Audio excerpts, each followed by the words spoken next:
तो भारत और न्यूजीलैंड के बीच में किस प्रकार से आज बातचीत हुई है, क्या कुछ समझौते हुए, आइए आपको सिलसिलेवार तरीके से बताते हैं। न्यूजीलैंड भारत में हुए 6 समझौते और किन क्षेत्रों में ये समझौते हुए हैं वो हम आपको बताते हैं। पहला समझौता रक्षा के क्षेत्र में हुआ, जहां पे दोनों देश मिलकर कई प्रकार के काम करेंगे, जिसमें संयुक्त सैन्य अभ्यास भी शामिल है। तो एक दूसरे के युद्धपोत भी एक दूसरे देशों में जा सकेंगे, साथ ही साथ इसमें ट्रेनिंग कैपेसिटी बिल्डिंग का भी एक तरीके से शामिल है। आर्थिक क्षेत्र में एक दूसरे को मान्यता देने के लिए दोनों देशों के बीच समझौता हुआ है, जो कि एक तरीके से आर्थिक क्षेत्र पे एक बड़ा आधार तैयार करेगा। साथ ही साथ बागवानी को लेकर भी समझौता हुआ है और ये फायदा भारत को मिलेगा, क्योंकि तकनीकी तौर पर अगर न्यूजीलैंड की बात की जाए तो उसकी एक एक्सपर्टी है इस क्षेत्र में, उस लिहाज से भारत को इसमें फायदा होता हुआ दिखाई पड़ेगा। साथ ही साथ वानिकी की भी अगर बात की जाए तो इस लिहाज से भी भारत को फायदा हुआ, क्योंकि न्यूजीलैंड की इस दिशा में काफ़ी एक्सपर्टीज़ है। भारत में कैपेसिटी बिल्डिंग, ट्रेनिंग प्रोग्राम से लेकर तमाम क्षेत्रों में मदद मिलेगी। शिक्षा को लेकर, क्योंकि भारत के जो छात्र हैं दुनिया में जहां सबसे ज़्यादा पढ़ने जाते हैं उनमें से एक जगह है न्यूजीलैंड, और यहां पर जब शिक्षा में सहयोग बढ़ाने की बात हुई है तो भारत में न्यूजीलैंड की यूनिवर्सिटीज़ के कैंपस को खोलने की बात हो, करिकुलम का एक्सचेंज प्रोग्राम की बात हो या फिर डिग्री के शेयरिंग की बात हो, इन तमाम क्षेत्रों में सहयोग बढ़ेगा, जिसका फायदा भारतीय छात्रों को मिलता हुआ दिखाई पड़ेगा। खेल के क्षेत्रों में भी बात हुई है, क्योंकि खेल के लिहाज से अगर बात की जाए तो न्यूजीलैंड एक स्पोर्टिंग नेशन के तौर पर जाना जाता है, और खेल में ट्रेनिंग से लेकर, खेल की तकनीक से लेकर और खेल के जो उसमें हेल्थ से जुड़े हुए तमाम मसले हैं, चाहे उसमें मेडिसिन हो या अन्य चीज़ें हो, उसका फायदा भारत को मिलेगा। तो ये अपने आप में 6 ऐसे क्षेत्र हैं जिनमें आज समझौते हुए भारत और न्यूजीलैंड के बीच में, जब शिष्टमंडल स्तर की बातचीत दोनों देशों के प्रधानमंत्रियों के बीच हुई है। भारत न्यूजीलैंड में बनी है सहमति। समझौते के साथ साथ किन क्षेत्रों में सहमति बनी उसका भी जिक्र करते हैं। मुक्त व्यापार समझौते पर बातचीत की शुरुआत हुई और इस बात की संभावना है कि इस साल के अंत तक ये FTA जो है, फ्री ट्रेड एग्रीमेंट जो है, वो शायद कंक्लूड हो जाएगा। पेशेवरों और श्रमिकों की गतिशीलता सुविधाजनक बनाने के लिए मोबिलिटी एग्रीमेंट को लेकर बातचीत हुई है। कैसे एक दूसरे के दोनों देश के लोग एक दूसरी जगह बेहतरी से जा सके, सुविधा हो सके उनको। इसके अलावा न्यूजीलैंड हुआ IPOI में शामिल, इस पर भी सहमति बनी है, और न्यूजीलैंड बना CDRI का सदस्य। ये भारत की वो पहल है जो भारत वर्ल्ड लेवल पर कोऑर्डिनेशन बनाने के लिए काम करता है। CDRI में एक तरीके से जो रेजिलेंस इंफ्रास्ट्रक्चर होता है, जो नेशनल डिजास्टर के अगेंस्ट खड़े होने के लिए एक तरीके से काम करता है, वो पहल भारत ने की है। उसमें भी न्यूजीलैंड ने शामिल होने पे सहमति जताई है। तो ये घोषणाएं भी एक तरीके से आज हुई हैं, जब दोनों देशों के प्रधानमंत्रियों की बातचीत हुई उसके बाद में। इसी तरीके से अगर बात की जाए जल्दी से अन्य तथ्यों की, व्यापारिक संबंध किस प्रकार से हैं भारत और न्यूजीलैंड के बीच में, तो भारत न्यूजीलैंड का 11वां सबसे बड़ा ट्रेड पार्टनर है। द्विपक्षीय व्यापार अगर इस समय बात की जाए तो लगभग $2.3 बिलियन के आसपास है। इसमें बहुत ज़्यादा पोटेंशियल अभी दिखाई पड़ रहा है। इसी तरीके से भारत का निर्यात जो है लगभग $0.84 बिलियन है, और भारत को आयात की अगर बात की जाए तो ये $0.91 बिलियन के आसपास है। यानी इन दोनों क्षेत्रों में अपार संभावना है आयात और निर्यात बढ़ाने को लेकर, तमाम क्षेत्रों में आगे बढ़ने को लेकर। तो व्यापारिक संबंधों के लिहाज से हम तमाम चीज़ों का जिक्र कर रहे हैं। इसी तरीके से अगर बात की जाए व्यापारिक संबंधों में किस तरीके से बात आगे बढ़ेगी, अगले तथ्य की ओर बढ़ते हैं और आपको बताने की कोशिश करते हैं कि भारत न्यूजीलैंड ने किस प्रकार से यहाँ से आगे बढ़ने की एक तरीके से कोशिश की, क्योंकि रक्षा, सुरक्षा, हॉर्टिकल्चर और तमाम क्षेत्रों में एक तरीके से सहयोग को आगे बढ़ाने की बात हुई है। इसके फायदे कैसे होंगे उस पर भी हम विस्तार से चर्चा करेंगे, लेकिन एक खबर आपको और दिखा देते हैं। वो है नई दिल्ली में होटल ताज पैलेस में आयोजित रायसीना डायलॉग के 10वें संस्करण में न्यूजीलैंड के प्रधानमंत्री क्रिस्टोफर लक्सन और प्रधानमंत्री नरेंद्र मोदी ने उद्घाटन सत्र में आज हिस्सा लिया। दोनों नेताओं ने इसको मिलकर एक तरीके से उद्घाटन किया है। न्यूजीलैंड के प्रधानमंत्री ने सत्र को संबोधित किया। उन्होंने प्रधानमंत्री नरेंद्र मोदी के नेतृत्व की जमकर सराहना की। न्यूजीलैंड के प्रधानमंत्री ने कहा कि आज बिना सुरक्षा संपन्नता हासिल नहीं की जा सकती। उन्होंने भारत प्रशांत क्षेत्र में सुरक्षा की बात कही। प्रशांत क्षेत्र में सुरक्षा समृद्धि के लिए भारत की साझेदारी को भी उन्होंने बेहद अहम बताया है। India that have a significant role to play in the Indo-Pacific region. In an increasingly multipolar world, India's size and geostrategic heft gives you autonomy. For at a time when democracy is in decline with less than half the world's adults electing their leaders, it truly is an inspiration that 650 million Indians turned out to vote last year in the largest election in history. Your national election is a triumph of logistics, but it's also a triumph of legitimacy. We want to live in an Indo-Pacific where countries are free to choose their own path, free from interference. A region where no one country comes to dominate. And it is a sign of the times that I have to stand here defending respect for sovereignty, yet New Zealand's approach is increasingly shaped around that objective. तो 3 दिवसीय Raisina dialogue 19 मार्च तक चलेगा। इसमें 125 देशों के कई बड़ी संख्या में प्रतिनिधि शामिल हो रहे हैं। भारतीय विदेश मंत्रालय इसे आयोजित करता है, जिसमें आज मुख्य वक्ता के तौर पर न्यूजीलैंड के प्रधानमंत्री ने अपना संबोधन दिया। भारत की भूमिका की प्रधानमंत्री मोदी की जमकर सराहना की है। तो किस प्रकार से भारत और न्यूजीलैंड के लिहाज से आज का दिन खास रहा, इस पर हम करेंगे चर्चा। इससे जुड़ा है आज का हमारा विशेष भारत न्यूजीलैंड साझेदारी मैच विनिंग पार्टनरशिप, क्योंकि प्रधानमंत्री के संबोधन में इन तमाम शब्दों का जिक्र भी हुआ है। इस विषय पे बात करने के लिए 2 खास मेहमान इस वक्त मेरे साथ मौजूद हैं। उनका परिचय आपसे कराते हैं। संजीव कोहली जी हैं, जो कि पूर्व भारतीय उच्चायुक्त रहे न्यूजीलैंड में। साथ ही साथ प्रोफेसर सचिन चतुर्वेदी जी हैं, जो कि डीजी हैं RIS for developing countries and eminent economist के तौर पर उनको जानते हैं। आप दोनों का बहुत बहुत स्वागत है। मिस्टर कोहली, शुरुआत आपसे ही, क्योंकि न्यूजीलैंड के प्रधानमंत्री का भारत दौरा और कई तमाम बातों का जिक्र करना, किस तरीके से उन्होंने रायसीना डायलॉग में भारत की भूमिका का जिक्र किया और कैसे भारत को जरूरी बताया, न सिर्फ इंडो पैसिफिक रीजन के लिहाज से बल्कि दुनिया की बेहतरी में भारत एक बड़ी भूमिका निभा सकता है। किस तरह से देखते हैं आज के समय में भारत और न्यूजीलैंड की दोस्ती को? मिस्टर कोहली। देखिए, भारत और न्यूजीलैंड के जो घनिष्ठ संबंध है, इनका एक बड़ा लंबा इतिहास है। और ये जो प्रतिनिधिमंडल लेकर आए हैं प्रधानमंत्री, ये मेरा ख्याल अभी तक उनके किसी भी न्यूजीलैंड प्रधानमंत्री के साथ जो बाहर गया सबसे बड़ा प्रतिनिधिमंडल है। तो ये वचनबद्धता दिखाता है नए प्रधानमंत्री लक्षण की कि वो जो भारत के साथ संबंध है, ट्रेडिशनल रिलेशनशिप है, उसको एक नई गति देना चाहते हैं, एक नई दिशा देना चाहते हैं और नए सेक्टर्स में उसको डाइवर्सिफाई करना चाहते हैं। और जो आज समझौते हुए हैं, बहुत अहम समझौते हैं, व्यापार, निवेश और स्पेशली सुरक्षा। इंडो पैसिफिक रीजन है, वो दोनों देश उसमें मेजर स्टेक होल्डर्स हैं। और बात ये भी की गई है कि डिफेंस इंडस्ट्री में जो पॉसिबिलिटीज हैं उनको एक्सप्लोर किया जाएगा। और आपने जैसे पहले कहा कि बहुत पोटेंशियल है रिलेशनशिप में, जो कई कारण रियलाइज नहीं कर सके हैं। और ये जो फ्री ट्रेड एरिया की जो टॉक्स है, को दोबारा शुरू किया गया है। आई थिंक एक रियलाइजेशन है कि इंक्रीमेंटल गेन्स किए जाएं। पहले ये स्टॉल हो गई थी, क्योंकि आई थिंक तब न्यूजीलैंड का एक डर था कि जो बेस्ट पॉसिबल है वो किया जाए, लेकिन अब ये उन्होंने रियलाइज किया कि जो टैरिफ पे वोलेटिलिटी चल रही है पूरे विश्व में, तो उससे निपटने का यही एक तरीका है कि एक समझौता किया जाए जिसमें टैरिफ की स्टेबिलिटी और धीरे धीरे उसको आगे एक्सपेंड किया जाए जी।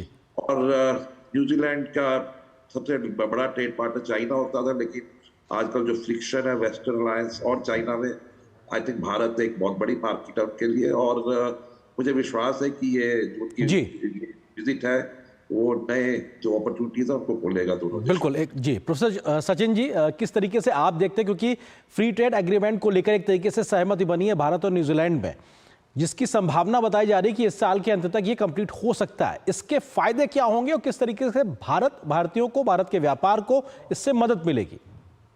बिल्कुल आनंद जी, बिल्कुल सही सवाल आपने किया। जैसा प्रधानमंत्री ने अपने भाषण में आज कहा कि भारत एक मैच विनिंग पार्टनरशिप में इनके साथ, न्यूजीलैंड के साथ जुड़ा है। जो हमारा इंडो पैसिफिक का विजन है, उस इंडो पैसिफिक के विजन में प्रधानमंत्री ने 3 बातें साफ करी हैं। सबसे पहला, जो हमारा ट्रेड की पार्टनरशिप है, वो ट्रेड की पार्टनरशिप गुड्स के एक्सपोर्ट और इंपोर्ट के लिए तो है ही, लेकिन वो सर्विसेज के लिए भी है। और सर्विसेज में अगर आप देखें तो न्यूजीलैंड की हमारे साथ पार्टनरशिप वर्षों पुरानी है, और उसमें आने से एक नया क्षेत्र हम खोल रहे हैं उन क्रिटिकल मिनरल्स के लिए जिसके लिए हम न्यूजीलैंड के ऊपर डिपेंड करेंगे, जिसको बार बार चाइना सप्लाई चेन डिसरप्शन के नाम पर रोक रहा है। तो सबसे बड़ा फायदा हमारे इलेक्ट्रॉनिक उद्योग को होगा और उन उद्योगों को होगा जो इन क्रिटिकल मिनरल्स के ऊपर डिपेंड कर रहे हैं। दूसरा महत्वपूर्ण हिस्सा जो हमारे कॉर्पोरेशन का है, वो उन नए टेक्नोलॉजीज के क्षेत्र में है, जिसका जिक्र न्यूजीलैंड के प्रधानमंत्री ने अपने भाषण में किया। उनने AI, quantum mechanics, biotech, big data, ML, उन तमाम क्षेत्रों का जिक्र किया जो आने वाले समय में न सिर्फ ट्रेड बल्कि इन्वेस्टमेंट का भी हिस्सा बन सकते हैं। और इसी तरह तीसरा जो एक महत्वपूर्ण हिस्सा RNG खुल करके आया है, वो उन एग्रीकल्चर क्षेत्र में है जहां हम उनके इन्वेस्टमेंट से ट्रेड को बढ़ा सकेंगे। और ये हमारे नए FTAs का एक स्वरूप होगा जहां इन्वेस्टमेंट और ट्रेड दोनों मिलकर आगे चलेंगे। जी। मिस्टर कोहली, किस तरह से इस बात को समझने की कोशिश की जाए, क्योंकि आतंकवाद हो, चरमपंथ हो या फिर साइबर सिक्योरिटी की बात हो, इन तमाम मसलों पर मिलकर आगे बढ़ने की बात तो दोनों देश कर ही रहे। भारत आज जब बात करता है न्यूजीलैंड से तो वो कहता है कि साहब आपकी सरजमी पे किस प्रकार से कई ऐसे तत्व हैं जो भारत विरोधी गतिविधियों में भी लिप्त है, अपने कंसर्न्स से, चिंता से वाकिफ कराता है और न्यूजीलैंड उस पर एक तरीके से एक्शन करने की बात करता है। तो ये भी एक समझ का डेवलपमेंट और इस प्रकार की जो समस्याएं हैं उसके पर एक दोनों देश मिलकर काम करने को, आगे बढ़ने पर सहमत दिखाई पड़ रहा है। जी बिल्कुल, क्योंकि दोनों देश की सेंसिटिविटी है एक दूसरे कंसर्न्स के लिए, और मित्रता का यही प्रतीक होता है कि आप एक दूसरे के इंटरेस्ट को समझिए और कॉमन चैलेंजेस, कॉमन अपॉर्चुनिटीज को आप कैसे यूज करते हैं। और जैसे मैंने कहा, ये बहुत पुरानी रिलेशनशिप है और जनरली मैंने तो कभी नहीं देखा कोई इरिटेंट आया उस रिलेशनशिप में। तो बड़ी एक प्रोडक्टिव रिलेशनशिप रही है और मुझे पूरा विश्वास है कि जो हमारे कंसर्न्स हैं न्यूजीलैंड उस पर जरूर एक्शन लेगा। और एक बात मैं और कहना चाहता हूँ जिसका जिक्र नहीं हुआ, वो है कि जो भारतीय समुदाय है वहां पर जी, उसका इतिहास हमारे जो पॉलिटिकल रिलेशनशिप है उससे भी पुराना है। ऑकलैंड में जो भारतीय एसोसिएशन है वो 1920 में बनाई गई थी और मैंने जब न्यूजीलैंड छोड़ा था एज हाई कमिश्नर तो तब तकरीबन 1,75,000 के करीब लोग थे भारतीय समुदाय, भारतीय मूल के लोग, जो अब 3 लाख पे पहुंच गए हैं। और ये सबसे बड़ा एथनिक ग्रुप है और हिंदी वहां पे तीसरी सबसे ज्यादा बोलने वाली भाषा है। तो ये एक बहुत जो स्ट्रेंथ देता है हमारे रिलेशनशिप को कि जो भारतीय का जो पीपल टू पीपल कॉन्टेक्ट है, तो इस रिलेशनशिप बड़े स्ट्रॉन्ग फंडामेंटल्स पे रेस्ट करती है और इसका पोटेंशियल रियलाइज करने के लिए जो वचनबद्धता दोनों देशों ने दिखाई है, आई थिंक वो इसके लिए मैं बहुत ही ऑप्टिमिस्टिक। बिल्कुल, और शायद जो बात आप करें इसीलिए बहुत बड़ी संख्या में भारतीय छात्र भी न्यूजीलैंड का रुख करते हैं और बड़ी संख्या जिन देशों में है भारतीय छात्रों की, उनमें से न्यूजीलैंड एक जगह है। सचिन जी, क्योंकि हर देश की अपनी एक क्षमताएं होती हैं, उसकी अपनी कुछ एक्सपर्टीज होती हैं। न्यूजीलैंड के नज़रिए से समझा जाए तो डेयरी प्रोडक्ट्स को लेकर या उनकी एग्रीकल्चर को लेकर किस प्रकार से, या खेती किसानी को लेकर उनकी एक्सपर्टीज है, टेक्निकली बहुत साउंड है। वो जो क्षमताएं हमने आज उनके साथ में समझौते किए हैं, उसका फायदा भारत को कैसे मिलेगा अब जब समझौते हो गए उस जमीन पे? अरविंद जी, हमारे सामने एक बड़ी चुनौती रही है। पिछले दिनों टेक्नोलॉजी की मदद से हमने कृषि के क्षेत्र में अपने उत्पादन को बढ़ाया है, लेकिन अभी जो फूड प्रोसेसिंग टेक्नोलॉजी है, जो डेयरी प्रोसेसिंग टेक्नोलॉजी है, वो हमें फार्मास्यूटिकल के लेवल पर ला करके रखनी होगी। तो ये जो सहभागिता हमारे फार्मर्स की है, जो रूरल डेवलपमेंट की है, वो हमारी एक बड़ी नॉलेज गैप है और वो हम अगर न्यूजीलैंड के साथ मिलकर काम करेंगे, जिसका प्रधानमंत्री ने आज जिक्र किया कि डेयरी और फूड प्रोसेसिंग में हमें उनकी पार्टनरशिप चाहिए। न्यूजीलैंड के प्राइम मिनिस्टर ने, जैसा कि आप बता रहे थे रायसीना में, उन्होंने कहा कि भाई फार्मास्यूटिकल जो भारत का है वो महत्वपूर्ण लीड है हमारे हेल्थ सिक्योरिटी के लिए, न्यूजीलैंड की हेल्थ सिक्योरिटी के लिए। तो कुछ क्षेत्र ऐसे हैं जहां भारत टेक्नोलॉजी शेयर कर सकता है, कुछ क्षेत्र ऐसे हैं जहां हम उद्यमिता के साथ टेक्नोलॉजी का जो संबंध है वो न्यूजीलैंड के साथ अपने गांवों तक पहुंचा सकते हैं। तो जो आप पूछ रहे थे कि कौन से सेक्टर्स में हमें तुरंत फायदा होगा, वैल्यू एडिशन जो एग्रीकल्चर में चाहिए वो एक महत्वपूर्ण क्षेत्र के रूप में उभरेगा। बिल्कुल मिस्टर कोहली, क्योंकि इस बात को समझना भी बड़ा ज़रूरी है कि किस तरीके से जो सहयोग हुए हैं आज, उसमें एक रक्षा सुरक्षा का एक क्षेत्र भी है। हमारे जो डिफेंस टाइज हैं उसको इंस्टीट्यूशनलाइज करने की बात की जा रही है। इसका कैसे फ़ायदा मिलेगा, क्योंकि जॉइंट एक्सरसाइज हो या जो सेनाएं करती हैं या फिर हमारे जो युद्धपोत है उनके आपस में सहयोग बढ़े, ट्रेनिंग को लेकर बात हो रही है, ये किस प्रकार से मदद करेगा दोनों देशों को लेकर? देखिए, अब तक जो हमारे डिफेंस रिलेशनशिप थी, डिफेंस कॉपरेशन थी, वो पोर्ट विजिट्स हो गई या चीफ्स की विजिट हो गई या कुछ ट्रेनिंग प्रोग्राम हो गए, लेकिन वो एक सस्टेन्ड एंगेजमेंट नहीं थी। तो अब ये जो एग्रीमेंट साइन किया गया, ये एक फ्रेमवर्क प्रोवाइड करता है जिसमें कि आप इन रिलेशंस को एक मोमेंटम रखिए इनमें और एक सस्टेन्ड लेवल पे एक दूसरे के साथ एंगेज हो। और मैरीटाइम सिक्योरिटी हम दोनों देशों के लिए एक बहुत ही इंपॉर्टेंट सेक्टर है। जैसे मैंने बोला, इंडो पैसिफिक में अब दोनों बहुत बड़े स्टेक होल्डर्स हैं और प्रधानमंत्री जी ने ये भी कहा कि इवन डिफेंस इंडस्ट्री में जो अपॉर्चुनिटीज हैं, क्योंकि न्यूजीलैंड के पास भी जो कटिंग एज टेक्नोलॉजीज है उसमें न्यूजीलैंड का अपना एक डिश स्ट्रेंथ है, तो उसको हम कैसे यूज कर सकते हैं अपने डिफेंस प्रोग्राम के लिए, स्पेस प्रोग्राम के लिए। और जैसे सचिन जी ने कहा क्रिटिकल मिनरल्स, तो ये सब एक बहुत ही इंपॉर्टेंट एरिया जो है कॉपरेशन का, वो अब आगे बढ़े। जी सचिन जी, क्योंकि जो एक तरीके से कनेक्टिविटी है उस पर बढ़ाने को लेकर बात हुई है, डायरेक्ट फ्लाइट को लेकर बात होती दिखाई पड़ रही है, और साथ ही साथ किस प्रकार से मोबिलिटी को एक तरीके से और इजी किया जाए, दोनों देशों के लोग जा सकें, स्किल्ड वर्कर्स जा सकें, प्रोफेशनल्स जा सकें, इसको अब कैसे जमीन पर उतारा जाएगा और इसका कैसे फायदा होगा जब ज्यादा लोग एक दूसरे देशों में जाएंगे? तो बिल्कुल सही है आर्यन जी, अगर हम देखें तो दो मुद्दे यहाँ पर महत्वपूर्ण हैं। एक तो कनेक्टिविटी और दूसरा कनेक्टिविटी से जुड़े हुए वो तमाम हमारे पहलू जो इंडो पैसिफिक के गवर्नेंस में मदद कर सकते हैं। जैसा एम्बेसडर कोहली सही कह रहे थे कि जो हमने FPOI माना है उसमें हम इंडियन ओशन में पैसिफिक ओशन में मूवमेंट को, तो जो इंडो पैसिफिक है उसमें हम फ्री ओपन आर्किटेक्चर की जो बात कर रहे हैं, जिसका प्रधानमंत्री ने अपने भाषण में भी आज जिक्र किया, वो किस ढंग से निकल करके आ रहा है।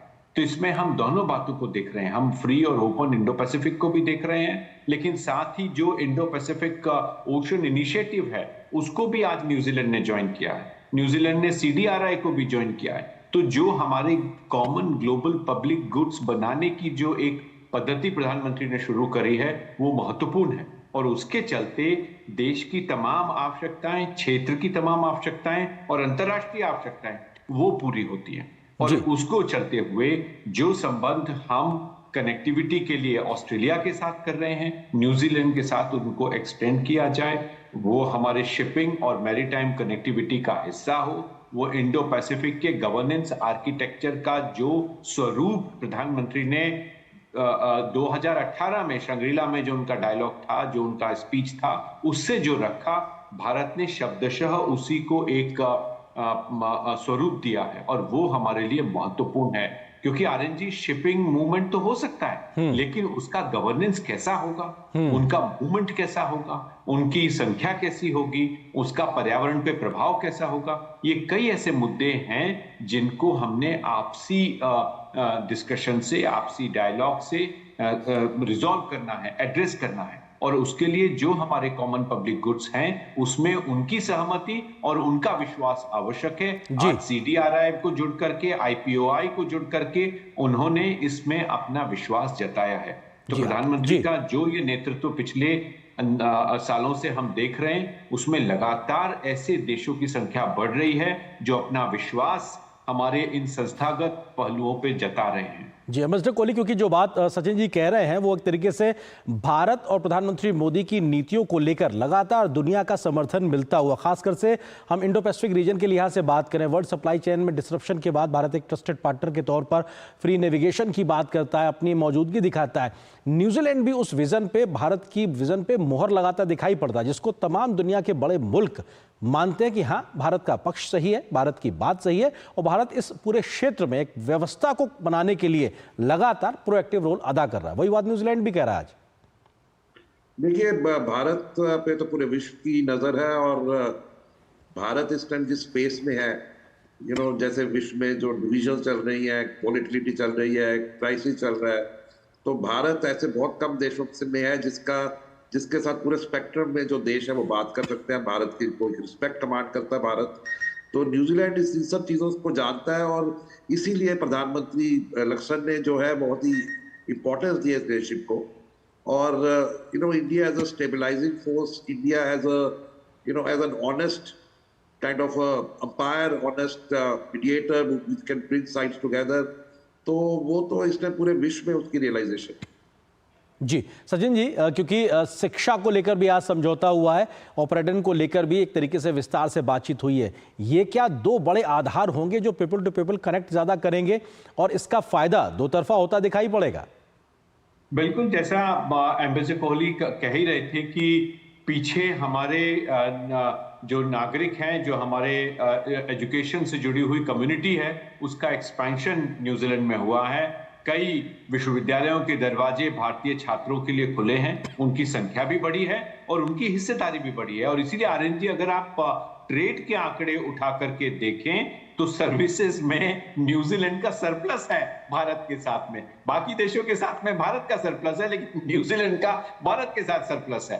तो ये एक बहुत ही पॉजिटिव फील्ड है हमारे लिए, और इसमें जो न्यूजीलैंड का एक्सेलेंस है एजुकेशन के फील्ड में, उसमें हमारी साझेदारी एक महत्वपूर्ण पड़ाव है। हमें भूलना नहीं चाहिए पीछे जो कनाडा में हुआ, कनाडा के साथ जो हमारे छात्र एक बड़ी संख्या में प्रभावित हुए, उनकी शिक्षा प्रभावित हुई। न्यूजीलैंड एक नए ऑप्शन के रूप में निकल रहा है। नई शिक्षा नीति ऑलरेडी ऐसे भारत के अंदर प्रयास कर रही है कि हमारे विद्यार्थियों को भारत के बाहर न जाना पड़े। जी, इस बजट में हमने स्वयं देखा कि कैसे वित्त मंत्री ने मेडिकल कॉलेजेस, इंजीनियरिंग कॉलेजेस बढ़ाने की चर्चा करी है।